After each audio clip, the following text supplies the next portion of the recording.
What's up, y'all? Welcome back to the Easy Conversation. Today, we're going to talk about social determinants of health, and we're going to focus on one pillar, which is healthcare access and quality, and how Trump's administration is slowly just taking away our rights and access to healthcare. Let's get into it. So, social determinants of health, what are they? They are conditions in which somebody is born, grow, live, work, and age that influence their overall health and well-being. And these factors go beyond medical, environment, economic, and social services that are provided, but there are specifically 5 pillars within the social determinants of health. And we're going to specifically focus on healthcare, quality, and access. Healthcare access and quality refers to an individual's ability to obtain and afford medical services that are timely, appropriate, and of high quality, right? But why? Why are we going to focus on this? As of February 24th, 2025, the Trump administration had voted on a budget resolution by a count of 217 Republicans who were for and 215 Democrats who were opposed to cut Medicaid for American citizens. Right? How does this impact us? To begin, let's circle back to the first reference of healthcare access and quality, which refers to an individual's ability to obtain, afford medical services within the United States. There are 3 ways in which an individual can obtain health access and care, with the caveat, and I'll explain in these 3 simple things. Number 1 is private health insurance or employer-sponsored insurance. This is insurance that is offered to you from a job. So every time you get paid and you go through your paycheck, like, well, my check a little short this week, and you look down and you see, your job has taken this amount of money, which might be a little bit too much, but we get it. This is one of the ways in which you have access to health insurance. Your job isn't paying for you, but they're just taking it out of your pay to cover your health coverage.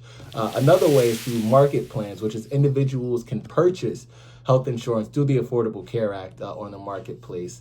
And it subsidizes based on income. So that's the first way, private health insurance. The second way, government programs. So Medicare is a federal program for people aged 65 years or older, or for some individuals, younger individuals with disabilities. This helps give them healthcare coverage throughout the country. Medicaid is a state or federal program providing fee or low-cost healthcare for low-income individuals or families. Or CHIP, which is Children's Health Insurance Program, covers children and families with incomes too high for Medicaid, but also too low for private insurance. So in that sweet spot, children will also be covered for health care through CHIP. There are other options that I'm going to exclude because these are the ones that are going to be affected by Trump's administration. The third option, out-of-pocket payment, which is for uninsured individuals who are seeking some kind of health insurance, or for people who are looking for some health services outside of their current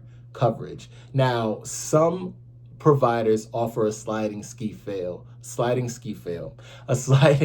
fee, which looks at the total makeup of the family, how large is the household, and how much money the household brings in together. And depending on where your range falls is on average how much you would pay for that particular service, right? And the caveat, emergency and urgent care. Now, the Emergency Medical Treatment and Labor Act is a U.S. federal law that was enacted in 1986. Now, this ensures the public has access to medical emergency services regardless of a person's ability to pay, which is amazing. I think that's dope. How many people actually have access to healthcare in the U.S.? Specifically looking at the United States, we're going to look at a data set from 2023, and looking at New Jersey, we're going to look at a data set from 2022. These are just the most complete forms of data that I could find, but I still think they paint a pretty accurate picture. In the year 2023, 92.1% of Americans, which is 304 million people, had some kind of healthcare coverage, right? And in 2022, in New Jersey, 93%, or 8,261,901 individuals had some kind of healthcare coverage. That's good. That's really good. How many people actually rely on Medicaid? So in 2023, 21.3% of Americans, which is roughly 70 million Americans, have had Medicaid. In the year 2022, which is 18.4%, or 1.68 million individuals living in the state of New Jersey also had Medicaid. So 70 million Americans nationwide and 1.68 million individuals in New Jersey can and will experience a reduction on healthcare coverage or its existence. It might be gone. Chances are high that you and I are going to be affected by this, and also someone that we know will also be impacted by this. Without Medicaid, individuals would have to purchase private health insurance. For the state of New Jersey, the ACA marketplace has plans that average around $466.80 per month, which can be as high as $938.83.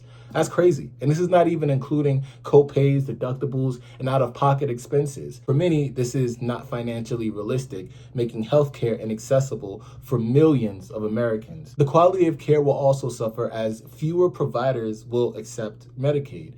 The increasing wait times, overcrowdedness in emergency rooms, cuts to preventative services like vaccinations, testings, and even screenings. The most vulnerable populations include low-income individuals, children, seniors, and people with disabilities will bear the brunt of these changes. These cuts don't just affect statistics.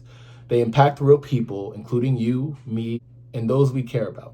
Without Medicaid, millions will struggle to access health, and the overall healthcare system will face immense strain. The question we ask ourselves is, what happens when healthcare is no longer a right, but a privilege only some can afford? What happens then? Okay, hold on, y'all, real quick. If you like the content, follow, subscribe, whatever it is. I just had to put this outro in because I forgot.